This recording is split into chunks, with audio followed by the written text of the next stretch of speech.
kaligeed fool ma dhaqdo sidaa daraadeed waxa aan rajaynayaa programkeena markuu noo bilowdo ilaa markuu nooga dhamaado in aad ka dhaxashaan wax miro dhal leh oo idin saamaxa inaad guryihii iyo ummadii aad ka timaadeen iyo kuwa aad hataa mustaqbalka la kulmi doontaanba taariikh weyn oo baaxad leh oo mugeeda aad wadiin oo u gudbisaan inay noqoto insha Allah taala marka anta baan kaga baxaya faraanta hadalka ah kadibna waxaan rabaa in aan u yeero Sheikh Abdulrahman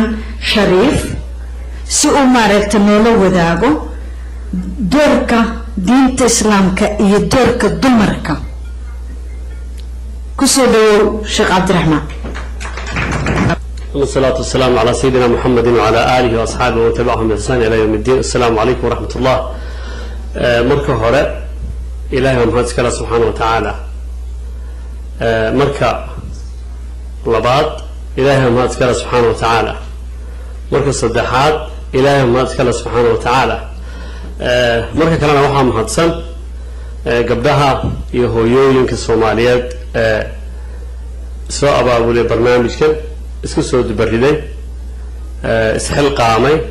yiri qayb kamida oo muhiima ayaan awal ahayn haddana nahay laakiin hadda waxaan doonaynaa sidii hore si ka duwan inaan ku dhigno way mahadsan yihiin idinka ka soo qayb galnaa aad mahadsan tihiin intaa kadib waxaan rabay inaan gabdhaha marka hore la kaftamo cabaar marka ugu horeysa waa sax sidaad barnaamijku soo abaabisheen waxaan isla dadka la ka hormari doono oo markaan yara fahmo theme-ku meesha u socdaan haddi doonaa inkastoo yara fahamsanaya haddana theme-ka waxaan kaloo moodaya caawa dadka dhan ee meesha jooga inay dumarooda yihiin ya dadka dhan ee meesha jooga inay dumarooda yihiin caawa marka taasuna waa in kaloo yar weeye insha Allah taala si aan waqti uga faa'iideysto marka insha Allah biidni illah waxaan doonayaa inaan u qaybiyo hadalkayga haddii waqti aan haysto ugu filan dhowr qaybood marka hore waxaan rabaa inaan u qaybiyo qayb yar oo hordhaca marka xigta waxaan rabaa inaan ka hadlo ujeedada xooggeeda oo ah kaalin iyo qayb intee la-eg ayay hooyada Soomaaliyeed gabadha Soomaaliyeed kaga jirtaa bulshada dhismuhu meesha bilowga unuga ah noqdo ama meesha ugu sareysa ha noqdo inta u dhaxaysa xagee kaga jirta diintu sideebay arinta iyada uga hadashay sidee u qiimaysay marka waa qaybta labaad weeye qaybta saddexaad waxaan doonayaa wax yar inaan tilmaamo markii burburku dhacay gabadha Soomaaliyeed iyo kaalinta ay bulshada ka qaadatay qaybta ugu dambeysana tala soo jeedin baan sameeynaa inta haddii waqtigu ii saamaxo haddii Ilaahay yiraahdo marka koobaad waxaan rabaa diinta islaamku markaan ka hadlayno waxyaabaha u soo degto asaasi ayaa jira waxyaabaha waxaa ka mid ah bini aadamkan inuu karaamaysan yahay marka bini aadamku wuxuu ka kooban yahay rag iyo dumar iyo ka kooban yahay marka karaamayn qiimayn sharaf uu bini aadamka la sharfayo darteed ay ilaahay cidka dhulka u abuuray wasakhara lakum ma fi samawati wa ma fi al-ardi jami'an minhu ولقد كرمنا بني آدم وحملناهم في البر والبحر ورزقناهم من الطيبات وفضلناهم على كثير ممن خلقنا تفضيلا marka takriimka la sheegayo rag iyo dumarku wada leeyihiin qiimaynta alla qiimeeyay bini aadamka qiimaynta alla sharfay bini aadamka cirkiya dhulka in loo abuuray bini aadamku inuu dantiisa iyo maslaxadiisa uu ka oofsado badaha iyo bariga in loo abuuray bini aadamku inay intifaacsadaan dhirta iyo geedaha iyo xoolaha in loo abuuray bini aadamku inay dantooda ku gutaan waa waxay diintu si sax ah oo clear ay noogu tilmaamayso bini aadamkaasuna rag iyo dumar buu ka kooban yahay ee kama koobna hal jinsi ama hal qolo kaliya kama koobna qaybta labaad marka inta ka gudubno qaybta labaad marka laga hadlayo taklifada iyo waajibaadka ee saaran qofka dumarka iyo qofka ninka isku si waajib ku saaran yahay ilaahay inaan wada rumaynaa la inaga rabaa inaan wada soonnaa la inaga rabaa inaan wada salaadnaa la inaga rabaa qof walba wuxuu geysto ayaa lagala xisaabtamay qiyaamada kullu nafsin bimaa kasabat rahiina marka shaqada adigana keligaaban ilaahay rumayn anna keligaaban ilaahay rumaynaya marka taklifada iyo waajibaadka ina wada saarano ma saara ninka oo keliya gabadhana way saaran tahay ninkana way saaran tahay wamaa khalaqtu ljinna walinsa ila liyacbuduun marka waa qaybtii labaad weeye oo ahayd waajibaadka la inaga rabo ee ilaahay subxaana wa tacaala inoo diray rag iyo dumarba waa laga doonaya waa qayb kale oo muhim ahoo aan u baahanay marka inaan fahamno taa markaan fahamno waxaad garanaysaa marka inaysan jirin wax gooni hooranaya oo adiga waxa ma qabanaysid waa wax marka la inaga wada rabo weeyaan cibaadadaas waxaa ka mida marka oo madkhalka noqon doonta bulshada wanaaggeeda in laga shaqeeyo bulshada waxaa ficnaanteeda in laga shaqeeyo bulshada danteeda in laga shaqeeyo qur-aanka haddana aayadkan allah wuxuu leeyahy subxana wa tacaala man camila saalixan minkum min dakarin aw unthaa wahuwa mu'min qofkii wanaag sameeya oo ama rag ah ama dumara marka labadaba waa la cabiraya qofkii wanaag sameeya oo ama rag ah ama dumara marka wanaaguu sameeyey abaalmarkeedii ilaahay isagu siinaya subxaana wa tacaala qaybtaasna marka waa qaybta kale oo weli hordhicii baan ku jira oo ah inaan fahamno diinta islaamku marka ilaahay hortagno isku si waa laynoo xisaabinaya marka special case ma laha gabadhan oo looran mahayo adiga dumar baa tahayoo si gooniya lagu fiirinayaa may anigu special case maliho ma la oranayo nin baa tahayoo si gooniya lagu fiirinayaa isku sidaan ilaahay hortiisa waxaan u nahay accountable iyo responsible yaan u nahay alla hortiisa subxaana wa tacaala taasoo marka waa muhim aan rabno inaan fahmno waa hordhici weeyaan markii taa laga yimaado marka oo aan rabno mawduuca maanta la doonayo inaan ka hadalno waa sida tan waxa weeye waxaa la inoo abuuray ee waajibaadkeena saaran baa wuxuu yahay inaan bulshada wanaaggeeda ka wada qayb qaadanno marka bulshada wanaaggeeda xagee ka bilaaban gurigu ka bilaaban darisku ka bilaaban saaxiibku ka bilaaban qaraabadu ka bilaaban marka waxaasoo dhan waa wanaag ayna gabadhu keligeed qaban karin ninkuna uusan keligii qaban karin dhismahaas marka bulshada la wada dhisayo dhismaha bulshada laga wada shaqaynaya dhismaheeda ayuu yahay marka waxayna wada saarneen la doonaya inaan samayno oo la inaga wada rabo marka aad usii noqon mahayo tii ahayd muxuu ahaa guriga iyo in badan baa la yaqaanaa taa marka usoo goodiya waa tan gabadhu dowrkeeda ay ku leedahay marka danta guud inay ka shaqayso danta guud marka waxaa soo gelaya inay bulshada hogaamiso inay siyaasadda ka qayb qaadato inay baarlamanka gasho inay wasiir noqoto inay madaxweyne noqoto inay bulshada danteeda guud inay ka qayb qaadato sidee baan la inooga wada rabaa marka fiiri islaamku markuu wax cabirayo qaabku wuxuu cabiraa waa qaabkan danta guud ee bulshada waa in wanaagga la reebo xumaantana laga celiyo dadka waltakun minkum ummati yadcuuna ila alkhayr almu'minuuna waalmu'minaatu bacduhum awliyaau bacdin ya'muruuna bilmacruufi wayanhuuna cani ilmunkar marka u fiirso waa shaqo la inaga wada rabo in wanaagga aan ka wada shaqayno xumaanta aan wada reebno oo qaybaheedii kala duwaneed aan ka wada qayb qaadanno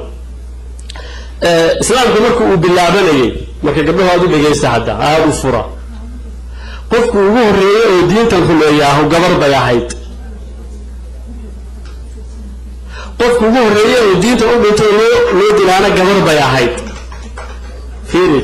sacrifice iyo tadxiinta u samaysay diinta loo dilana oo iimaankeeda iyo u dhimatay waxay rumaysan tahay iyada oo rabta inay implementation iyo meelmare ku samayso gabar bay ahayd waa arrin labaad weeye aada u dhegayso markii la hijroonayey ay dadka mu'miniinta ahu diintooda ay la aadayeen meel ay xorriyad ku helayaan dadka hijrooday ragga keliya maahan ragga dumarkiiba wada hijroodeen u fiirso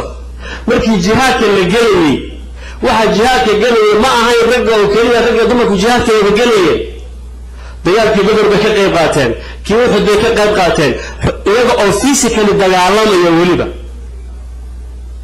markaasaa dagaalka uxud wuxuu leeyahay qisas la yaable ayuu leeyahay oona rabin hadda inaan aada u sii aado marka bilowgiiba saasay uga qayb qaateen luqada casriga waxa maanta loo yaqaano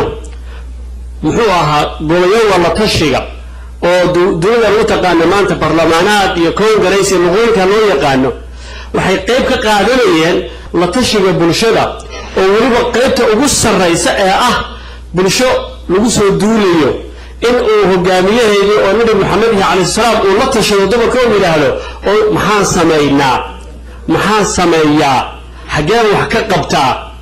markaasuu talo gabar qaatay oo intay tiri sidaa iyo sidaa iyo sidaa yeel ayuu taladeedii qaatay oo uu meel mariyey markaasaa lagu guulaystay markaasaa lagu najaxay halkaa marka u fiirso waa bilowgii horeba weeyaan marka jihaadkii bay qayb ka qaadatay hijradii bay qayb ka qaadatay wadatashigii bay qayb ka qaadatay bulshada dhismaheedii bay qayb ka qaadatay iimaankay ugu horreysay dhimashada ay u dhimaanayso mabaadi'deeda ugu horreysay marka ma jirin waxa la yidhaahdo hay adigu u kaadi bal shaqo kuma lihid bulshada hoggaankeeda u kaadi ma jirin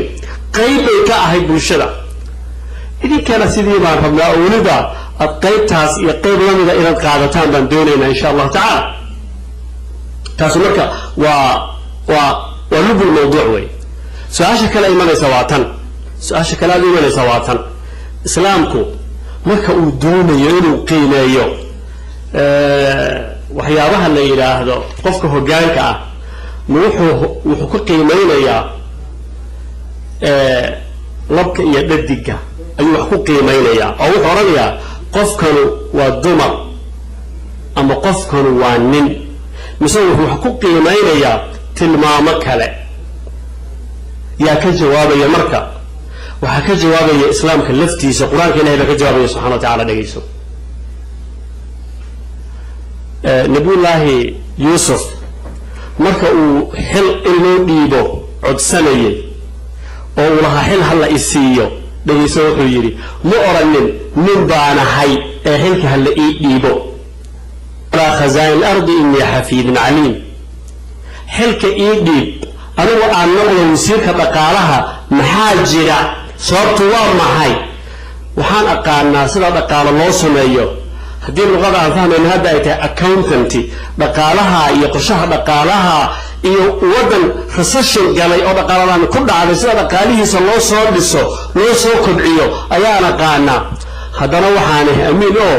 corruption ma samaynayo wax isma dabamarinayo wax ma xadayo wax ma dhacayo wax ma boodayo ummaddaan ilaalinaya hantideeda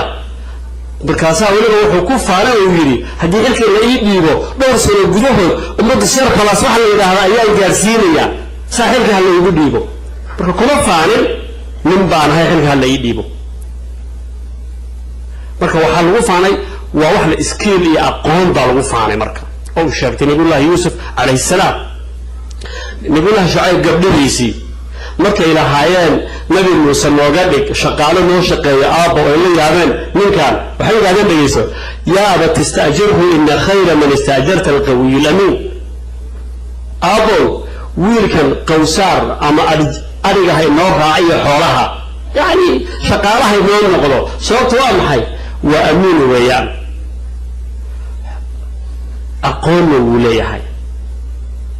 aqoonna wuu leeyahay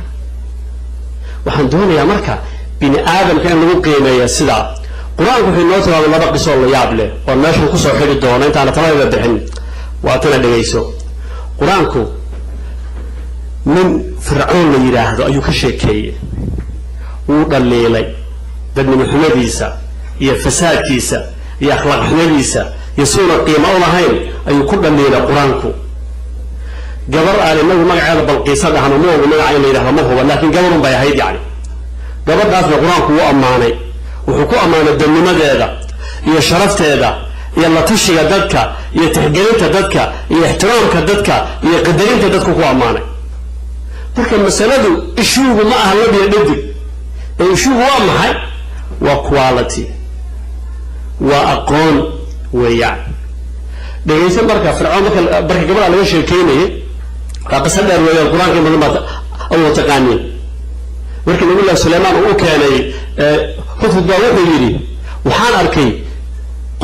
qof dumara walahaa carshun cadiim boqortooyo weyn bay leedahay boqortooyo weyn iyo awood badan bay leedahay dadku waxay samaynayaan waxay caabudaan qoraxda iyo dayaxa la caabudaa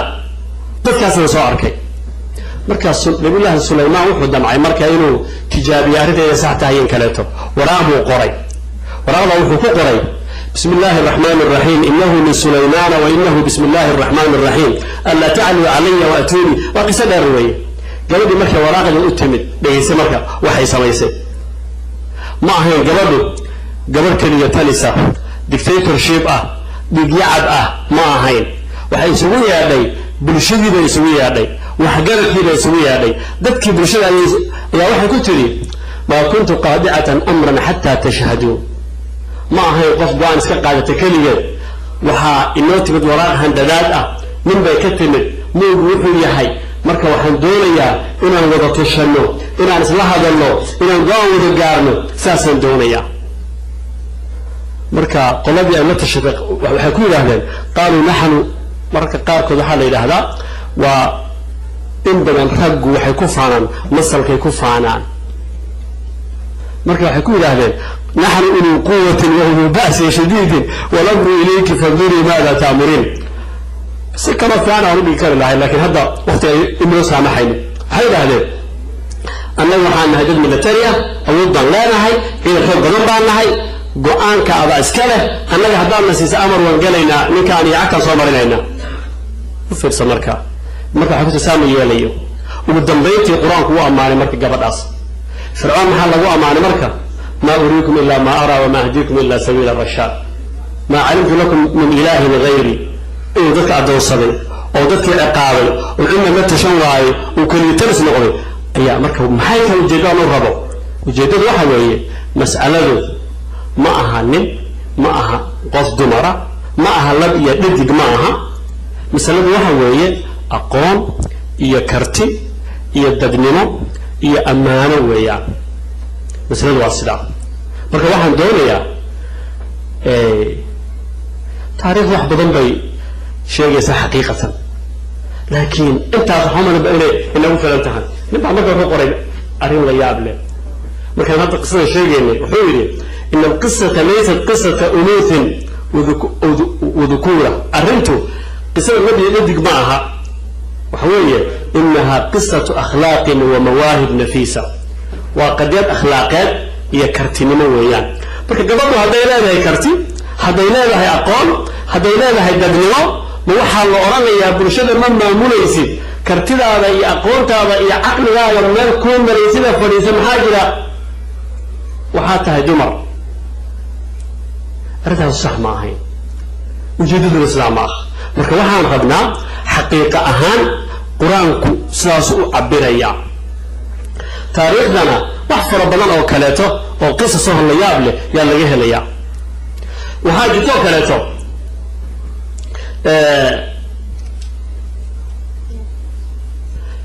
ninba wuxuu qoray asaguna imra'atu daatu diinin khayru min dhi lihyatin kafuur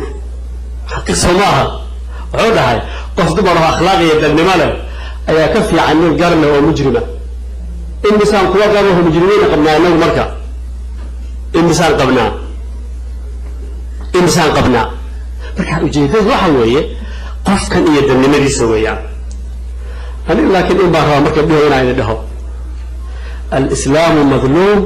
wa antum madlumun islaamku wuu dulman yahay idinkuna waa dulmantihiin marka in islaamku ugu wargartaa baa la ka rabaa oo tidaalaan islaamku waa annaga kule annaga muslimiina diinteedii weeyaan oo marka yaa idinka islaamka ma dulminaya idinka iyo islaamka yaa dulminaya nin baa dulminaya nin baa dulminaya waqtahay xaqina waa sida midka magaca diinada dadka ku gowracaya ee ku qabanaya ee ku dilaya nin weeyaan midka magaca qabiil dadka ku kursaday ee wadanka ku gatay ee idinkeeda ku baabiya meesha ay maqaxeen nin weeyaan marka mushkiladu marka waxa weeye oo xaqiiqaha oo dhab ah islaamkuna wuu dulman yahay idinkuna waa dulmantihiin marka idinku islaamkiinii haysta waxaad tidhaahdaan waxaan u baahannahay ummadda inaan badbaadino saa markeeda ka rabno sidaa weeyaan سلا كده وين داوي ولا واحد أيهرا يا ولا واحد أيهرا أنت الدولة مركوا أنت مهم كا والله يهبك مركي مساق حيا الله بربوراي هذه دقيقة سؤال يا رب وأنت عن لها وقيم كم الجواب الصومالية مركا قربها تكتو أما نوروي تك أما دنمارك تك أما سويدن تك أما هولندا تك أما إنجليز تك أنت عمودتي أما واحد تكتا من الثورة يسود داكوتا ينور داكوتا يكولومبوس أوهايو يواشنطن سياتل يباستن يميلا كله أنت يكون كلا وانتري واحد المها جعنت جيلية سكول كمكا مركا نوية رمضوعها شرك وارد جيلية وهو يدا واحد دوس لقناك جيلية وهو يدا واحد بالشدة كي حتى حقك كهرة وحضرية وهو يدا رجع سياسة يسكت لي قبيل كوه المهور الكورنية وهو يدا كوه جامعة كجرا وقبلها كوه كوليجية كجرا وقبلها كوه برف كذا كيسحبين بركي يجا اسبتال كشقية وقبلها كوه مركا ليه الشيبك يهجانك أن دون لي ودب أهواكاس قبل أنت سميسي من أستاهلين إنه هجان يسوع شيء إنه رصارت القبيل كي يريه بش يقبض كي يقرشنا يبابا من أستاهلين يعني وين أستاهل شاع الحاجة لو فرصة أنت هتفضل محبوب بينك كم دريو بالشدة لا والبوت استاهلته وحتى يقول وأيدي ويان ماشي إن بدنا الرجع كم له اللي جاي ما له لفرفديه شيء كوني غير مشغول كويهين سأقدر في الحدود نعملها إن أرنتاس عن كذا ربعينه توجد بيسنا كواتن كلا بيجي واصل حقنا بكوموي قلب ككوبا ده حويه فيري لبا وحيابات أما لبا قلو مثل حل إنه مكين ينقبله مركا إذا كان الذي كربا خدا إن الآن تحدرتان مذواك قبيلك حل مكينيو أما 4.5 ده أما قبل الله قبيل اسمها عيا كدك أما كلمة بربرية كدك قبيلك حل من نقونا محاجرة إساقا ميشا إمرك بغي مركا عدي قبيل حل كدونتا ويدونسانتهاي قبيلكم هذا يقولوا بالله أفقمي محمد سياد برمكم يولي وحليني قبيل درتي محاجرة مركي لدي عبد الرشيد عارف ما كان مركي لدي بارلمان كان صدح ما نتكلم ما هو مكاسر رجعتين بس ولا قاتين واحد هذا والله أنا من ريبة من حكومي تيبا إنك أنت مركب قدام بيتي ليش عملت عن جبله بركاسا ولي حسين ودع أنت يصير حقوقنتي ويصير لفلا فردي ويصير بسلودي ويسكال جورتي أيها حتى أكون شلي إذا الشيء يبقى ما أنت إسدينية مركب قبيل كي ما شاء إلا بيجي حل مكينيو مركب قبلها واحد كربنا إذن كنا فخش قبيلها نقول نقنينا بليز إذن كنا فخش قبيلها نقول نقنينا مدى الله بعد واتن فيري بني كأوضوها لهذا قفك يبقى كير يسوي حلقة مكينه واحد يبقى كينه وعنيك صباحا واحد كفصل وعنيك واحد روح قط وعنيك واحد ضرب عليك وعنيك واحد وضعك قط وعنيك واحد ماله بيرد وعنيك مركب نقول حل مكينه إذا كان ذكرها مركب هذان النجا أو قبله سوماليا أياش ذلك ذلك الأمة دين تيجا أمة تيجا أمة النجا إن هذا مارنا كان هو أرنت الله بعد وي مثل هذا كرواتان حنبهنا وحيابها أن كبر أن ودمضان أي كمتها بنادم كل احترامه بنادم كل قدريه بنادم كل شرفه وهو ناكسن corruption أنت transparency إن أنت قادرو أن جينه إذا الله تهاي قبر يدي وي فقبلها يجيباتي وارد قدرينينا وارد احترامينا وارد شرفينا قيمات ليدهن شربات الله يدين ضرب الله يدين مانتا ليدهن وديارن دونتان لكن وحان حبنا وعطس النجاة إن كسب اللونه تاريخها ذاتك والسمعية بدك المرايكة قبضوا هذا أي ملحتها أما إرديسو بقول سنة واحدة هذا السفرج موفمنت أو يدور كسنين اللي بدرتوه العديان لو جدنا بقول سنة idinku marka laftiina muddo ku qaadataan rabaayo ayda yara daalin oo yara socotaan waxa kale muhiim ah inta markay sameeyeen ummadooda dhaqankooda diintooda way ilaalinayeen inaad dhaqankiyo diinta ilaalisaan taana waa wax kale oo maarmaan weeyaan ummadda identity-geeda iyo ummadda sharafteeda inaad ilaalisaan ummadda qiimaheeda inaad ilaalisaan taana waa codsi kaleeto weeyaan ugu dambeyntii diinku meel xun idinma dhigin diinku idinma necba diinku idinma takoorin diinku idinma riixin arrintaasu sax ma aha waxa laga yaabaa dadka qaar inay yidhaahdaan ina wadaadka miyuuna ogeyn xadiid waxaa digan inay gabadhu xilmo qaban karto waan ogahay xadiidkaasu gabadhoo dhan kama hadlaynine hal gabadhahoo fircoon oo kale abuu ka hadlayay maxaa jira qofka xunu wuxuu yahay qiimo male qofku doonaya ha ahaado rag iyo dumarba sax marka hal gabadha oo xataa aabbaheed dishay aabbaheed ayuu ka hadlaya xadiidku aabbaheed bay dishay markaasaa markii nabiga loo sheegay wuxuu yidhi lan yuflixa qawmun wallow amruhum imra'a qofka dadnimo xumo aabbaheed dishay iyo waxay ka qabto dhigicadnimo bulshada hogaaminaysa khayr uma soo wado dumar asa dumar lagama wadin marka arrintaasu sax ma aha waxa weeyaan dadaala socda waxqabta laakiin ha nagu noqonina fakshinada reehba. Assalaamu calaykum waraxmatullahi wabarakaatu.